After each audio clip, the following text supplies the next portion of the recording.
Bonsoir à tous. À la une de cette édition, célébration de l'Assomption marquant la montée au ciel de la Vierge Marie par les fidèles catholiques du monde entier.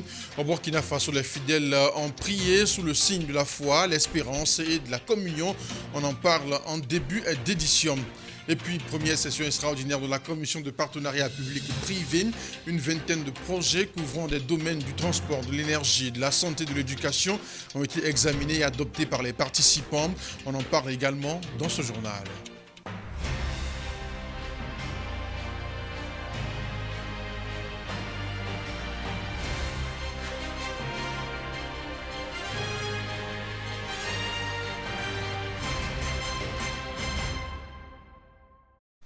Bienvenue à tous. Les fidèles catholiques du Burkina Faso ont célébré ce 15 août la solennité de l'Assomption de la Vierge Marie. À Ouagadougou, comme dans plusieurs villes du pays, des messes ont été dites avec des intentions spéciales pour la paix et la cohésion sociale. L'Assomption demeure l'une des plus grandes fêtes mariales du calendrier liturgique, rassemblant chaque année des milliers de fidèles dans la prière et la ferveur. Notre reporter Madeleine Tirénébéogo a assisté à la messe marquant la célébration de cette fête à la paroisse Notre-Dame des Apôtres 6 à la Padoua à Ouagadougou. Suivons son reportage. À l'instar des autres communautés catholiques du monde entier, la paroisse Notre-Dame des Apôtres de la Padoua a célébré ce 15 août la solennité de l'Assomption de la Vierge Marie. La célébration a débuté par une procession d'entrée solennelle des prêtres et des servants d'autel, accompagnée des chants de la chorale paroissiale. Une fête qui rappelle l'élévation au ciel corps et âme de la Mère de Jésus et qui reste pour les fidèles catholiques un moment fort de foi, d'espérance et de communion. Nous célébrons aujourd'hui un des grands mystères de l'Église, la solennité de l'Assomption. Et c'est cette fête qui nous a réunis et elle a lieu chaque 15 août de l'année. Les textes de ce jour nous parlent de la montée de Marie, de la gloire de Marie au ciel. Et à travers ces textes, l'Église nous demande d'avoir une grande place pour la Vierge Marie dans nos vies, dans nos activités et dans nos familles. Parmi les temps forts, la liturgie de la parole de Dieu. Elle entra dans la maison de Zacharie et Saria Élisabeth. La consécration. Elle est livrée et d'entrer librement dans sa passion et prit le pain. L'élévation de l'hostie et les actions de grâce. Des intentions particulières ont été formulées pour le retour de la paix et la cohésion sociale au Burkina Faso. Vraiment, c'est une très grande joie pour nous, en tant que chrétiens catholiques et enfants de la Vierge Marie. C'est une très grande joie pour nous de fêter cette fête de l'Assomption aujourd'hui 15 août. Vraiment, c'est une très grande joie parce que c'est notre moment à tous. Et nous avons prié pour le Burkina Faso, voilà, pour la paix au Burkina Faso, pour les autorités, afin que le Seigneur, par l'intercession de la Vierge Marie, se manifeste. Les fidèles catholiques réconfortés et encouragés repartent avec la ferme volonté de vivre leur foi dans la confiance et l'espérance.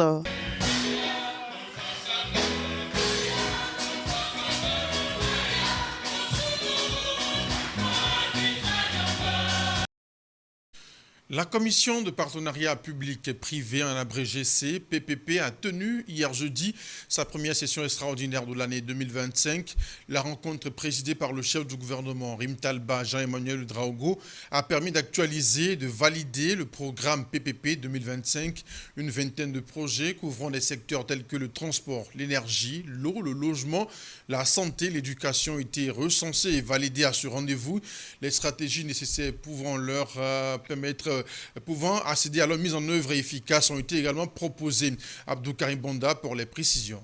C'est la toute première session extraordinaire de la Commission de partenariat public-privé en 2025 après sa session ordinaire de février. Présidée par le Premier ministre Rim Talba Jean-Emmanuel Ouedraogo, cette session vise à examiner et valider la liste des projets additionnels au programme Partenariat public-privé 2025 transmis par les ministères sectoriels. À l'issue des travaux, la Commission a procédé à l'adoption d'un nouveau programme pour répondre aux aspirations des populations. Notre ordre du jour s'est conclu par la validation d'un programme de PPP révisé en termes de projets mûrs mais également en termes de projets en maturation parfaitement alignés sur les priorités nationales. Ce programme, fruit d'une analyse rigoureuse, prend en compte les besoins en infrastructures dans les secteurs essentiels comme les transports, l'énergie, l'eau, les logements, la santé, l'éducation et bien d'autres. Dans ce contexte de quête de souveraineté engagée par le président du Faso, le capitaine Ibrahim Traoré, le gouvernement burkinabé a entrepris des réformes importantes à l'effet de faire du partenariat public-privé une source alternative de financement de l'économie nationale. Une dynamique qui, selon le chef du gouvernement, porte l'espoir de concrétiser des projets stratégiques et structurants pour le développement socio-économique du pays. Cependant, il nous appartient de consolider les acquis enregistrés au cours de ce premier semestre et de poursuivre la réalisation des études de faisabilité indispensables au dénouement des projets. À cet effet, j'invite les ministères porteurs des projets PPP à demeurer pleinement engagés aux sollicitations du Bureau national des grands projets du Burkina à toutes les étapes afin d'assurer une coordination optimale et un encadrement efficace des projets PPP. Tout en saluant les acteurs qui ont contribué au succès de cette première session extraordinaire de la Commission, le Premier ministre a invité le Bureau national des grands projets à faire preuve de disponibilité pour l'aboutissement heureux de toutes ces initiatives au bénéfice des populations. Le bilan à mi-parcours de la mise en œuvre des contrats d'objectifs au titre de l'année 2025 se poursuit à la primature du Faso. Hier jeudi 14 août, les 3 ministres absents sont finalement passés rendre compte de leurs activités au chef du gouvernement Rim Talba, Jean-Emmanuel Ouedraogo. Il s'agit du ministre en charge des Affaires étrangères, Karamoko Jean-Marie Traoré, celui de l'administration territoriale, Émile Zerbo, et de l'urbanisme, Mikaelou Sidibé. Des départements qui affichent un taux de réalisation largement au-dessus de la moyenne. Le compte rendu de Annie Zankoneda et de Madeleine Tiendrebeogo. À Ouagadougou, l'exercice d'évaluation des contrats d'objectifs 2025 s'est poursuivi le 14 août 2025.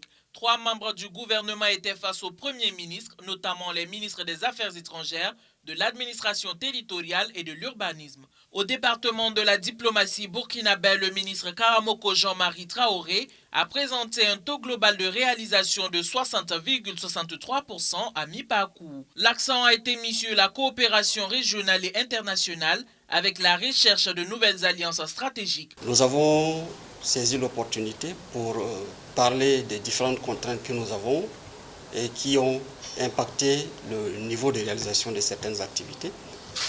Le Premier ministre nous a donné de nouvelles orientations pour ce qui concerne le reste du semestre, de poursuivre dans cette dynamique, mais aussi de faire en sorte que les projets qui sont en cours en matière de gestion de la diaspora surtout, qu'on puisse donner un coup d'accélérateur. Pour l'administration territoriale, les échanges ont porté sur la décentralisation et la sécurisation du processus électoral. Objectif, rapprocher l'administration des citoyens et renforcer la gouvernance locale. Le ministre d'État Émile Zerbo affiche un taux de réalisation de 52,35% au 30 juin 2025. Nous avons pu, au niveau du MATM, atteindre la délivrance d'actes de naissance aux personnes déplacées internes, de près de 65 000 actes de naissance. Nous avons pu, pour les contrats, les titres de transport, délivrer près de 125 000 titres de transport pour 145 000 qui étaient attendus. Nous avons pu faire en sorte qu'il y ait dans certaines provinces, telles que la Komoé et le Ganzourou, des plans Orsec qui ont pu être établis. Quant au ministre de l'Urbanisme, il a présenté ses efforts pour mieux planifier les villes, lutter contre l'occupation anarchique des sols et moderniser les grandes agglomérations comme Ouagadougou et Bobo-Dioulasso. Le ministre Mikaelou Sidibé a défendu un bilan à mi-parcours de 60,23%. À l'issue de la séance, le Premier ministre a salué les avancées, mais a appelé les ministres à redoubler d'efforts pour répondre aux attentes pressantes des populations. Tentative de coup d'État déjouée au Mali. Vous le savez, l'annonce a été faite hier par le ministre malien de la Sécurité et de la Protection civile à la télévision nationale malienne. Une tentative impliquant plusieurs combattants nationaux et étrangers. C'est le sujet abordé par Asmaou Dao dans sa chronique de ce vendredi.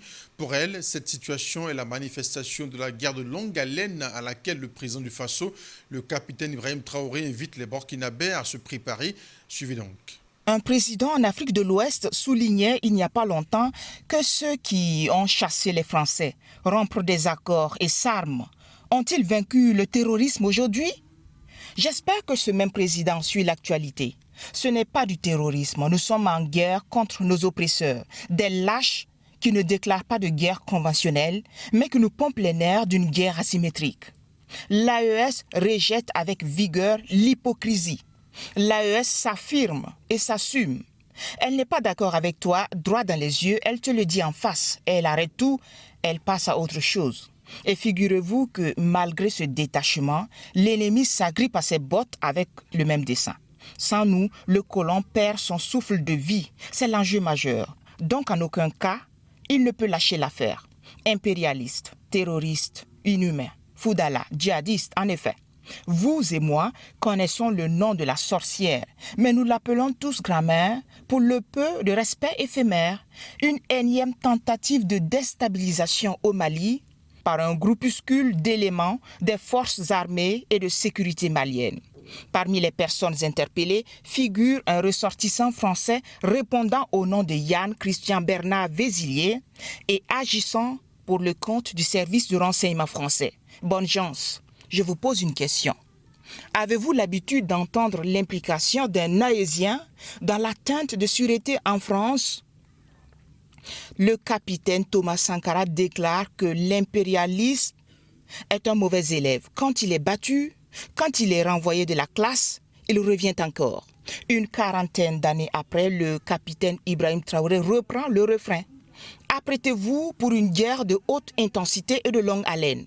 Au Mali, Yann Vézilier, le barbouze français interpellé, il joue la survie de la France. Sinon, à quoi bon ce harcèlement à domicile? Au moins, l'impérialiste a un enjeu.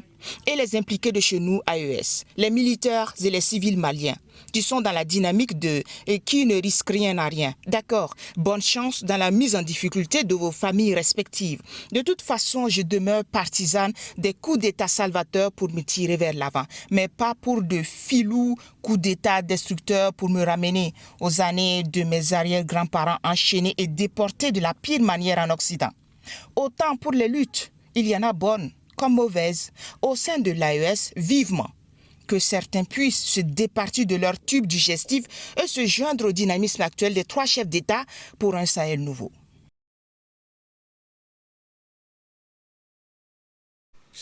Au-delà de son rôle d'information, votre chaîne panafricaine C360 multiplie ses actes de solidarité à l'endroit des couches vulnérables.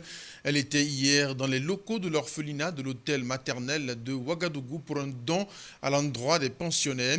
Le don est composé de 20 tonnes de riz, des cartons de lait, du sucre, du savon et des couches pour enfants pour les accompagner dans leur prise en charge. Le point avec Abdou Karim Banda. Dans les locaux de l'orphelinat de l'hôtel maternel de Ouagadougou, une délégation de la télévision C360. L'équipe mandatée par son directeur général Bienvenu Nkponou est venue les mains chargées de présents. 20 tonnes de riz, soit 800 sacs de 25 kg, 10 cartons de sucre, 10 cartons de lait, 10 cartons de savon et 10 cartons de couches pour enfants. On peut dire que le geste est modeste, mais on ose croire que ça va apporter en tout cas un soulagement à ces enfants qui ne demandent que la solidarité, qui ne demandent que l'amour de la nation. Donc au nom de la direction générale, au nom du directeur général, en tout cas nous souhaitons un très bon usage à ces dons, à monsieur le directeur de l'orphelinat. Mais on espère revenir car vous le savez, les besoins sont énormes. J'espère vraiment que ce qu'on a fait aujourd'hui pourra vraiment leur venir en aide pendant les vivres, ils pourront les utiliser pendant un bout de temps et que ça pourra aussi venir en aide aux aides maternelles qui sont dedans avec eux. L'hôtel maternel de Ouagadougou accueille des enfants privés de protection parentale, les enfants en détresse et les enfants abandonnés. Si pour le donateur, le geste est modeste, les bénéficiaires, eux, le voient autrement. Merci aux responsables de cette télévision, notamment le directeur, vous traduire toute la satisfaction et la reconnaissance de Madame la Directrice Générale et aussi les enfants qui sont les premiers bénéficiaires donc, de votre don. Nous pouvons que nous réjouir parce que beaucoup viennent donner des dons, mais votre don est triple, voire quadruplé. Et merci d'avoir pensé à l'hôtel maternel pour ces enfants qui sont là et qui n'ont pas choisi forcément d'être là. Et l'État a l'obligation de prendre en charge ces enfants-là qui sont vraiment dans des situations assez difficiles par moment. Au-delà de sa mission régalienne, la collecte, le traitement et la diffusion de l'information, la C360 s'engage dans des actions sociales telles que souhaitées par le chef de l'État, le capitaine Ibrahim Traoré, qui a appelé les Burkinabés à cultiver la solidarité dans ce contexte de terrorisme. Depuis son lancement il y a 1 an, 3 mois, la chaîne panafricaine C360 a déjà fait des dons du genre à plusieurs structures de la place. Et c'est tout pour cette session d'information sur la télévision panafricaine C360. Merci de nous avoir suivis. Demain, on se retrouve à 10h pour votre émission de débat 4 sur table. Demain, nous aurons 3 cartes sur la table avec nos chers invités. Ne manquez pas le rendez-vous sur toutes nos plateformes digitales, YouTube, Facebook, TikTok et X. Portez-vous bien. C360, la voix d'une Afrique nouvelle et souveraine.